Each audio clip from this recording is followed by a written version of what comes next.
میں ان کو یقین دلاتا چلوں آپ کی یہ تحریک انشاءاللہ تعالی اپنے انجام تک تبھی پہنچے گی جب تک ہماری ڈیمانڈز پوری نہیں ہو جاتی. آپ بھی اس تحریک کا حصہ رہیں گے اور ہم بھی آپ کے ساتھ شانہ بشانہ اس تحریک کا حصہ رہیں گے. میں آپ کو ایک دو باتیں ضروری ہیں صرف کہنے کی. وہ یہ ہے کہ گورنمنٹ آزاد کشمیر وہ ایک شعر ہے کہ ہم دعا لکھتے رہے وہ دغا پڑھتے رہے. یہ جتنے لوگ یہاں پہ آئے انہوں نے پرائم منسٹر انوار الحق صاحب کی تعریف کی ان کے اچھے کاموں کی. جس طرح انہوں نے سینٹ میں ہمارا کیس پیش کیا, جس طرح انہوں نے یونیورسٹی کے لیے یہ منظوری کروائی, میں بھی ان کا شکر گزار ہوں. وہ کوئی یہ نہ سمجھے کہ یہ گورنمنٹ آزاد کشمیر کے خلاف یہ تحریک ہے. یہ ہماری تحریک ہمارے اپنے مسائل کے خلاف ہے جس کو حل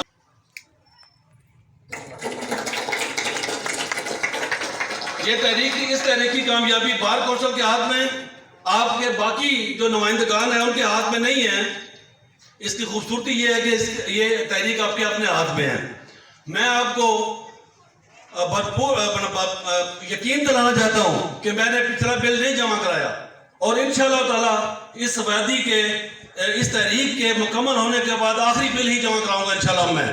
اس لیے میں آپ سے بھی کہتا ہوں بغیر ڈرے جھجکے, بغیر یہ سوچے کہ کل کیا ہوگا, کوئی میٹر اتار لے گا, کسی کی ضرورت نہیں ہے میٹر اتارے آپ کا.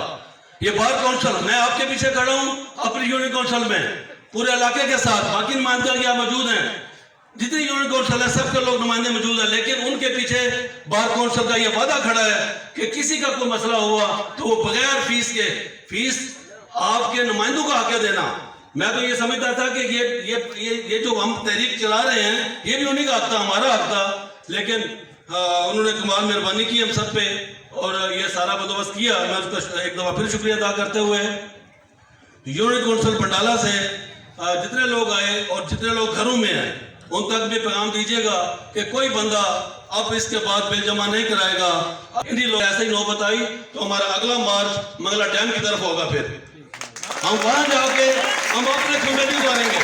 ہم ہماری زمینوں پہ لگے ہوئے ہیں, ہماری اپنی جگہ پہ لگے ہوئے ہیں. ہم ان تاروں کو اتارنے کی کوشش ہمت رکھتے ہیں انشاءاللہ اللہ کے فضل و کرم سے, جو یہاں سے پاکستان کی طرف جانا چاہتی ہیں. اور خدا کے لیے میں پاکستانی عواموں سے یہ کہنا چاہتا ہوں, اس کو آپ ہماری بغاوت سمجھیں یا ہمیں باغی سمجھیں, خدا کی قسم کہ اس مشن کے اس تحریک کے کامیاب ہونے تک کوئی بندہ بل جمع نہیں کرائے گا اللہ کے فضل و کرم سے. اس کے لیے آپ مہربانی کرتے ہوئے جتنا جلدی ہو سکتا ہے اپنا نقصان بھی نہ کریں اور ہمارا نقصان بھی نہ کریں. لوگ ظاہر ہے تنخواہ ہیں, بال بچے دار ہیں, ذمہ دار ہیں, تو وہ بار نہیں نکل سکتے. لیکن میں یہ بھی یقین دلانا چاہتا ہوں ان عوانوں کو کہ اگر نکل آئے ہیں, وکلاء کی جیسے بات ہو رہی تھی کہ جس طرح وکلاء ہمیشہ جس تحریک کو لے کے چلتے ہیں وہ کامیابی سے ہمکنار ہوتی ہے, تو اللہ کے فضل و کرم سے مجھے 100% یقین ہے کہ یہ تحریک بھی انشاءاللہ تعالی کامیابی سے ہمکنار ہوگی. میں ایک دفعہ پھر آخر میں کہ آج کے جو بلدیاتی نمائندے ہیں ان کا حق بنتا ہے کہ وہ اس طرح کے پروگرام آرگنائز کریں. تو میں یہ چاہتا تھا باہر سے میں ریکویسٹ کروں گا کہ وہ میری ذمہ داری لے کے آئیں. میں ان کا شکریہ ادا کروں. میں پھر بھی باہر سے یہ کہوں گا جہاں میری ضرورت سمجھے, جب میری ضرورت سمجھے میں آپ کے لیے حاضر ہوں.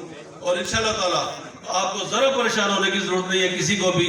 ہم آپ کے ساتھ کھڑے ہیں اور انشاءاللہ تعالیٰ کسی کو کوئی تکلیف نہیں پہنچنے دیں گے. لیکن تحریک کی کامیابی آپ کے اپنے ہاتھ میں ہے. خدا را اس بات پہ عمل کیجئے گا, کوئی بندہ بل جمع نہیں کرائے گا, کوئی قانون نہیں توڑ رہے. ہم جو کریں گے اپنے حق کے لیے کریں گے اور تبھی ہمیں حق ملے گا ہمارا. اسی کے ساتھ میں آپ سب سلوگن ہے کہ اب یا پھر کبھی نہیں, ابھی یا پھر کبھی نہیں. یہاں تک وہ پہنچ گئے ہیں. وہ جو ہمیں جو ہے نا وہ ہدایت دیں گے اس کے مطابق آپ کو آگاہ کیا جائے گا. اور جب ضرورت پڑی تو آپ اپنے حق کے لیے, غریب کے لیے, غریب کی داد رسی کے لیے آپ نکلے گئے. اور انشاءاللہ ہم آپ کے پشتیبان ہیں, ہم آپ کے بیک پہ کھڑے ہیں. کوئی بجلی والوں کو یہاں سے پیغام دینا, جس نے گڑبڑ کی اس کا نتیجہ انشاءاللہ اللہ کے فضل و کرم سے اگر ہم زندہ رہے